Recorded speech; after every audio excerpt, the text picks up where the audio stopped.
నమస్తే, welcome to story board. చట్టబద్ధంగా ఎవరైనా ఎంతైనా డబ్బు దాచుకోవచ్చు, పన్నులు కట్టి ఎక్కడైనా పెట్టుబడులు పెట్టుకోవచ్చు. కానీ విదేశాల్లో పెట్టుబడులు పెట్టాలి అంటే ఖచ్చితంగా నిబంధనలు పాటించాలి. అదంతా పన్ను కట్టిన ఆదాయమేనని ఆర్బీఐ ధృవీకరించిన తర్వాతే దేశం దాటించాలి. అయితే చాలా మంది ప్రముఖులు పన్నులు ఎగ్గొట్టడానికే ఆఫ్ షోర్ కంపెనీల్లో డబ్బులు పెడుతున్నారు అన్న విషయం పండోరా పేపర్లతో బయటకొచ్చింది. గతంలో పనామా పేపర్లైనా, ప్యారడైజ్ పేపర్లైనా, ఇప్పుడు పండోరా పేపర్లైనా వ్యవస్థల బాధ్యతారాహిత్యాన్ని కళ్లకడుతున్నాయి. మరోసారి రహస్య పత్రాల ద్వారా ప్రపంచవ్యాప్తంగా పన్ను ఎగవేతదారుల గుట్టు రట్టయింది. పన్నుల్లేని తక్కువ పన్నులున్న దేశాల్లోకి సంపదను మళ్లించిన దేశాధినేతలు, వాణిజ్యవేత్తలు, వివిధ రంగాల సెలబ్రిటీలు, డ్రగ్ డీలర్ల పేర్లు పండోరా పేపర్స్లో బహిర్గతమయ్యాయి.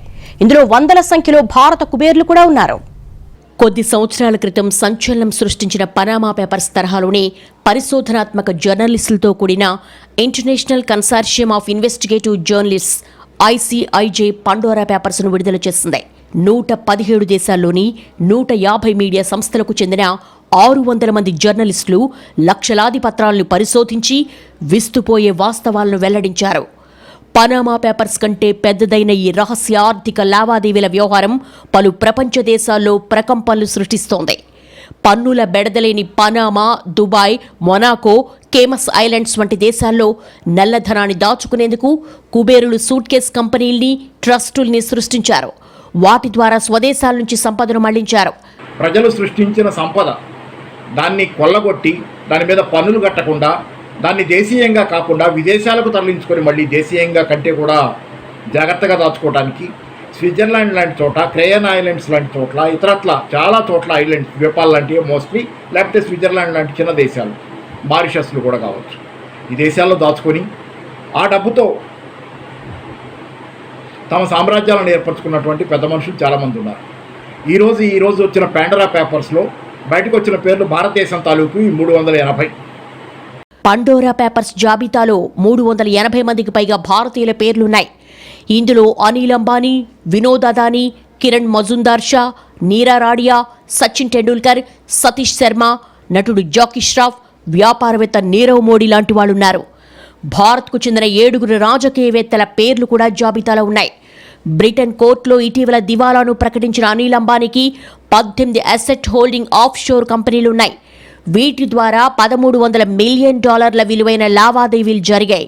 పరారీలో ఉన్న ఆర్థిక నేరగాడు, నగల వ్యాపారి నీరవ్ మోడీ భారత్ వీడడానికి ముందు ఆయన సోదరి విదేశాల్లో ఓ ట్రస్టును ఏర్పాటు చేసి నిధుల్ని దానికి బదిలీ చేశారు. బయోకాన్ చైర్పర్సన్ కిరణ్ మజుందార్ షా భర్త ఇన్సైడర్ ట్రేడింగ్ కేసులో సెబీ అభియోగాన్ని ఎదుర్కొన్న ఒక వ్యక్తితో కలిసి విదేశాల్లో డీన్ స్టోన్ పేరుతో ట్రస్టును ఏర్పాటు చేసి ఆర్థిక లావాదేవీలు నడిపారు. పనామా పత్రాలు వెల్లడైన తర్వాత కొంతమంది జాగ్రత్త పడినట్లుగా పండోరా పేపర్స్లో వెల్లడైంది. ఈ తరహాలో సచిన్ టెండూల్కర్ పనామా పత్రాలు వెల్లడైన 3 నెలల్లో బ్రిటన్ వర్జిన్ ఐలాండ్స్లో తన సంస్థ సాస్ ఇంటర్నేషనల్ రద్దు చేసుకున్నారు. కార్పొరేట్ లాబీయిస్ట్ నీరా రాడియాకు 12 సూట్ కేస్ కంపెనీలున్నట్లుగా పండోరా పేపర్స్లో వెల్లడైంది. రాడియా పేరు పనామా పత్రాల్లో కూడా ఉంది. పండోరా పేపర్స్ వివరాలను కొందరు తిరస్కరించారు. తాము తప్పుడు ఆర్థిక లావాదేవీలు ఏవీ జరపలేదని, తన భర్తకు విదేశాల్లో ఉన్న ట్రస్టు చట్టబద్ధమైందని, స్వతంత్ర ట్రస్టీలు దీన్ని నిర్వహిస్తున్నారని బయోకాన్ చైర్పర్సన్ కిరణ్ మజుందార్ షా ట్వీట్ చేశారు. అలాగే క్రికెటర్ సచిన్ టెండూల్కర్ విదేశాల్లో పెట్టిన పెట్టుబడులు ఆదాయ పన్నుల్లో డిక్లేర్ చేసినవేనని ఆయన న్యాయవాది చెప్పారు. ఆఫ్ షోర్ కంపెనీలు, ట్రస్టులతో పలువురు భారతీయులు విదేశాల్లో సాగించిన లావాదేవీలను పండోరా పత్రాల ద్వారా వెలుగులోకొచ్చాయి. గతంలో పనామా, ప్యారడైజ్ పత్రాల్లో వెలుగు చూసిన కార్పొరేట్ లాబీయిస్ట్ నీరా రాడియా పేరు పండోరా పత్రాల్లోనూ కనిపించింది. ఆమెకు డజన్ ఆఫ్ షోర్ సంస్థలతో సంబంధం ఉన్నట్లుగా వెల్లడైంది. తన అత్త న్యూజిలాండ్లో ఏర్పాటు చేసిన మీడియా ట్రస్ట్ అనే సంస్థకు ప్రముఖ బాలీవుడ్ నటుడు జాకీ ష్రాఫ్ ప్రధాన లబ్ధిదారుగా ఉన్నారు. ఈ సంస్థకు ఆయన గణనీయంగా విరాళాలిచ్చారు. ట్రస్టుకు స్విస్ బ్యాంక్ ఖాతా, బ్రిటిష్ వర్జిన్ ఐలాండ్స్లో నమోదైన ఒక ఆఫ్ షోర్ కంపెనీ కూడా ఉంది. జాకీ కుమారుడు టైగర్, కుమార్తె కృష్ణ ష్రాఫ్ కూడా ఇందులో లబ్ధిదారులే. టెక్స్టైల్ సంస్థ JCT లిమిటెడ్ CMD సమీర్ థాపర్కు బ్రిటన్ వర్జిన్ దీవుల్లో నమోదైన మస్క్ హోల్డింగ్స్ అనే ఆఫ్ షోర్ సంస్థతో సంబంధం ఉంది. ఈ సంస్థ జేసీటీలో వాటాదారు. బెలినీర్ వ్యాపారవేత్త గౌతమ్ అదానీ సోదరుడు వినోద్ శాంతిలాల్ షా అదానీ బ్రిటిష్ వర్జిన్ దీవుల్లో 3 ఏళ్ల కిందట హైబిస్కస్ ఆర్ఈ హోల్డింగ్స్ లిమిటెడ్ అనే ఆఫ్షోర్ కంపెనీని ఏర్పాటు చేశారు. 50,000 షేర్లతో ఆయన ఒక్కరే ఇందులో వాటాదారుగా ఉన్నారు. అయితే ఆ సంస్థను మూసివేశారని ఆయన ఇప్పుడు చెబుతున్నారు. అండర్వరల్డ్ డాన్ దావూద్ ఇబ్రహీం ప్రధాన అనుచరుడు ఇక్బాల్ మిర్చి పేరు కూడా బయటపడింది. భారత్ దుబాయ్లో ఇక్బాల్కు సంబంధించి 100 కోట్ల ఆస్తులను జప్తు చేసినప్పటికీ అతడి కుటుంబ సభ్యుల అక్రమ వ్యవహారాలు ఇంకా వెలుగులోకి వస్తూనే ఉన్నాయి. పాకిస్తాన్ మాజీ సైనికాధికారి లెఫ్టినెంట్ జనరల్ షఫాత్ ఉల్లా షాతో కలిసి వారు ఆఫ్షోర్ లావాదేవీలు సాగించారు. ఇక్బాల్ కుటుంబానికి 17 ఆఫ్షోర్ కంపెనీలతో సంబంధాలున్నాయి. అతన్ని 1994లో స్కాట్లాండ్ యార్డ్ పోలీసులు అరెస్ట్ చేశారు. 2013లో గుండెపోటుతో లండన్లో మరణించాడు.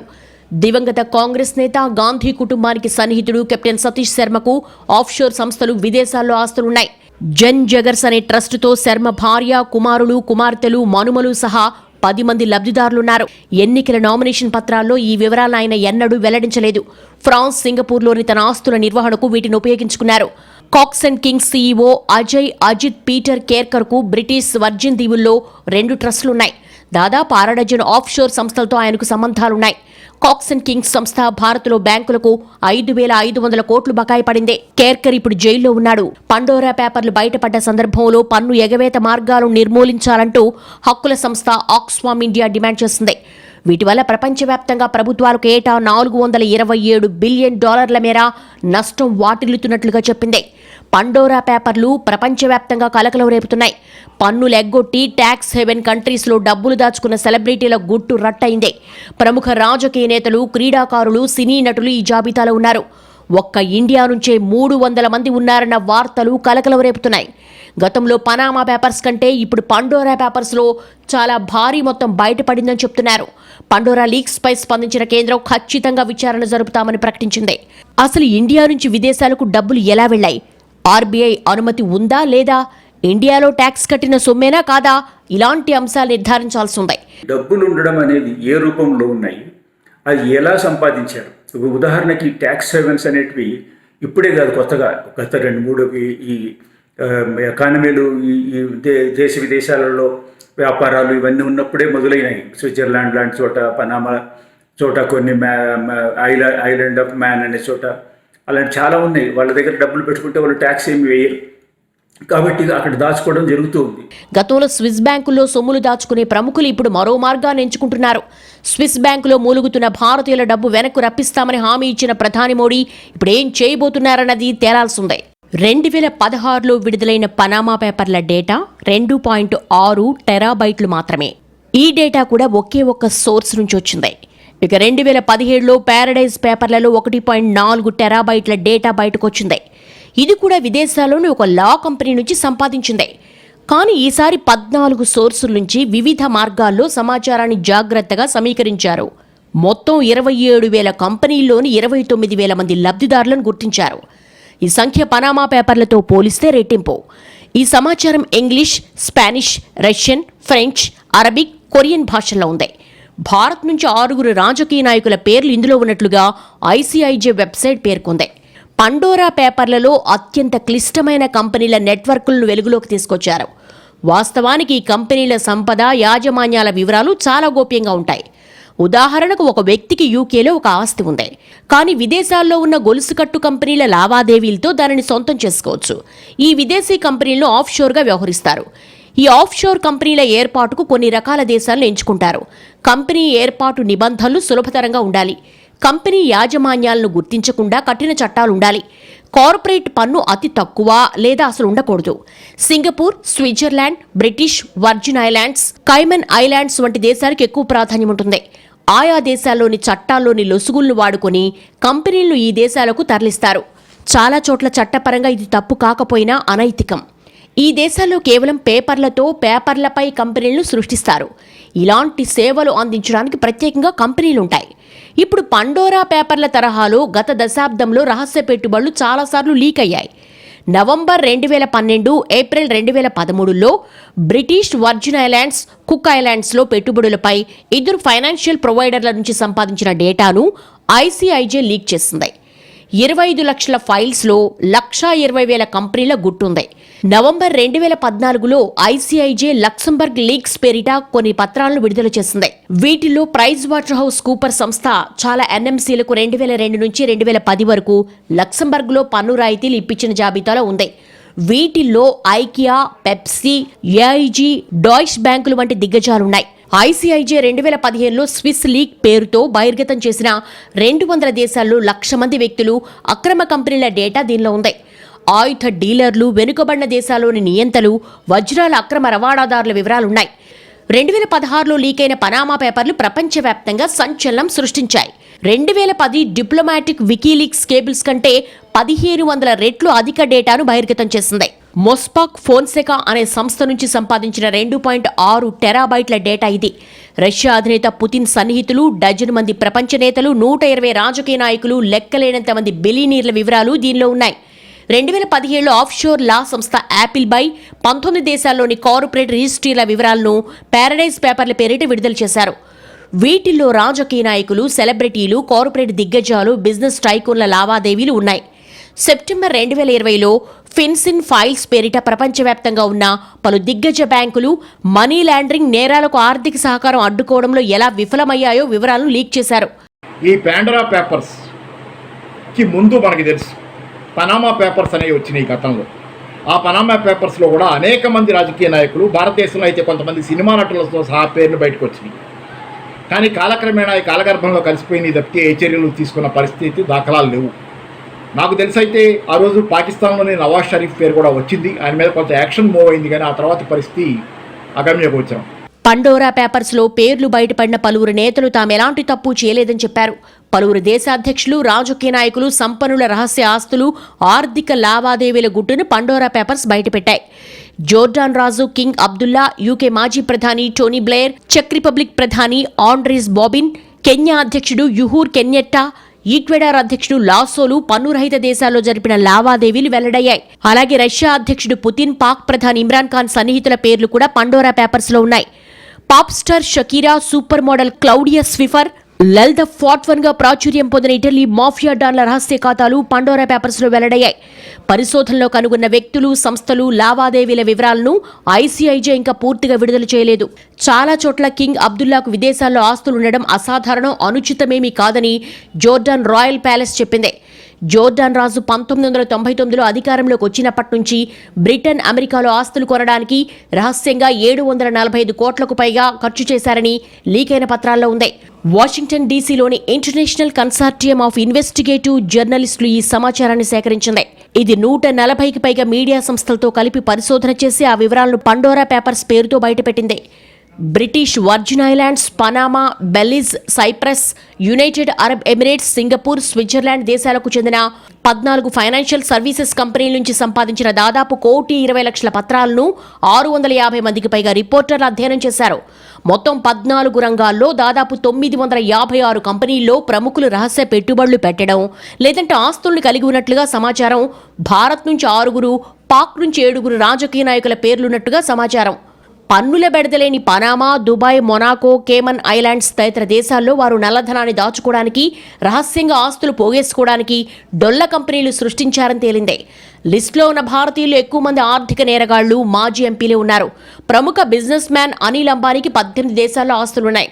Central board of direct taxation నేతృత్వంలో పండోరా పత్రాల్లోని అంశాలపై కేంద్రం దర్యాప్తు చేయనుంది. బహుళ ఏజెన్సీల బృందాలతో విచారణ జరపనున్నట్టుగా తెలిపింది.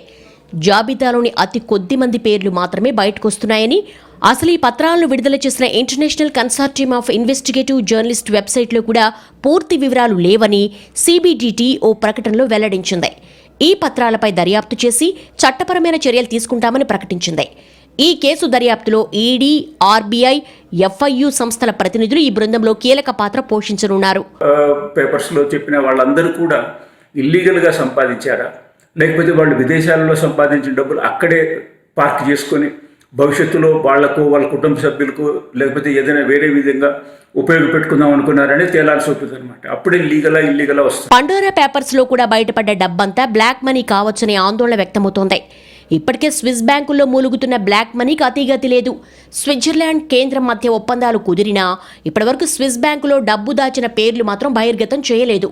స్వాతంత్రం వచ్చినప్పటి నుంచి దేశం ఎంతో పురోగమించినా బ్లాక్ మనీ మాత్రం గుదిబండగా మారిందే. స్వాతంత్రం అమృతోత్సవాల సందర్భంగా అయినా నల్లధన సమస్య మూలాలు శోధించాల్సిన అవసరం ఉంది. అవినీతి, పన్నుల ఎగవేత, గుప్తధన అక్రమ చలామణి, నేర కార్యకలాపాలు, దొంగ రవాణా ద్వారా నల్లధనం పుట్టుకొస్తోంది. కొనుగోళ్లకు బిల్లులు ఇవ్వకపోవడం ద్వారా వ్యాపారులు నల్లధన సృష్టికి కారకులవుతున్నారు. బంగారం అక్రమ దిగుమతులు, స్థిరాస్తి రంగంలో విలువలను తక్కువ చేసి చూపడం నల్లధన వ్యాప్తికి తోడ్పడుతోంది. బ్యాంకులతో పని లేకుండా హవాలా మార్గంలో డబ్బు చేతులు మారడం, బోగస్ కంపెనీల పేరిట వ్యాపార సంస్థలు లావాదేవీలు జరపడం నల్లధన జాడ్యానికి ముఖ్య కారణాలే. విదేశీయులు ఎలాంటి పన్నులు చెల్లించకుండానే బ్యాంకు ఖాతాలు తెరిచి లావాదేవీలు జరపడానికి కొన్ని దేశాలు అనుమతించడం నల్లధనం సులువుగా సరిహద్దులు దాటడానికి దోహదం చేస్తోంది. భారత్లో నల్లధన పరిమాణంపై ఎప్పటికప్పుడు అంచనాలు వెలువడుతూ ఉంటాయి. 1956లో ఇది భారత్ జీడీపీలో 4.5% అని కేంబ్రిడ్జ్ విశ్వవిద్యాలయం లెక్కేస్తుంది. 1980-83 మధ్య ఇది 18 నుంచి 21% పెరిగిందని అంచనా. 1951లో దేశ జీడీపీలో కేవలం 2% ఉన్న నల్లధనం 2012 కల్లా 62% పెరిగిందని లెక్క కట్టారు. 2012లో భారత్లో మొత్తం నల్లధన పరిమాణం 63 లక్షల కోట్లని అధ్యయనం నిగ్గు తేల్చింది. పన్నుల నుంచి మినహాయింపునిచ్చే ఇతర దేశాల్లో భారతీయులు అక్రమంగా $50,000 కోట్ల దాచుకున్నారని, మరే దేశాల వారు ఇంత భారీ మొత్తంలో గుప్తధనాన్ని నిల్వ చేయలేదని తేలింది. ప్రస్తుతం స్విట్జర్లాండ్ తదితర దేశాల బ్యాంకుల్లో భారతీయుల చట్టవిరుద్ధ ధన పరిమాణం $1.5 కోట్ల చేరిందే. 1991 ఆర్థిక సంస్కరణల తర్వాత భారత్లో నల్లధనం తగ్గిపోతుందన్న ఆశలు వ్యక్తమైనా అవి అడియాసలయ్యాయి. రాజకీయ పెద్దల అనుగ్రహంతో ఆశ్రిత పెట్టుబడిదారీ విధానం విజృంభించి నల్లధనం వటవృక్షంలా విస్తరించింది. సంస్కరణల తర్వాత స్టాక్ మార్కెట్ కుంభకోణాలు, బ్యాంకు మోసాలు పేట్రేగిపోయాయి. నల్లధన నిరోధంలో ఇతర దేశాల అనుభవాల నుంచి నేర్చుకోవాల్సింది చాలా ఉంది. ప్రపంచంలో 2020లో అవినీతి చాలా తక్కువగా ఉన్న దేశాలు New Zealand, Denmark, Finland, Switzerland, Singapore, Sweden, నార్వేలు నిలిచాయి. మోసాలు, అవినీతిని స్వీడిష్ సమాజం అస్సలు సహించదు. అక్కడ ప్రభుత్వ రంగం ఎంతో సమర్థవంతంగా పనిచేస్తుంది. బస్సు డ్రైవర్లు రవాణా రద్దీ వల్ల 5 నిమిషాలు ఆలస్యంగా వస్తే ప్రయాణికులకు క్షమాపణ చెప్తారు. కొందరు వ్యక్తులు తాము చెల్లించాల్సిన దానికంటే ఎక్కువ పన్నులను తమకు తామే చెల్లిస్తారు. ప్రభుత్వం తమకు అందిస్తున్న సేవలకు మెచ్చి అలా ప్రతిఫలం చెల్లిస్తారు. స్వీడిష్ చట్టాలు, వ్యవస్థలు అవినీతిని సమర్థవంతంగా కట్టడి చేస్తాయి.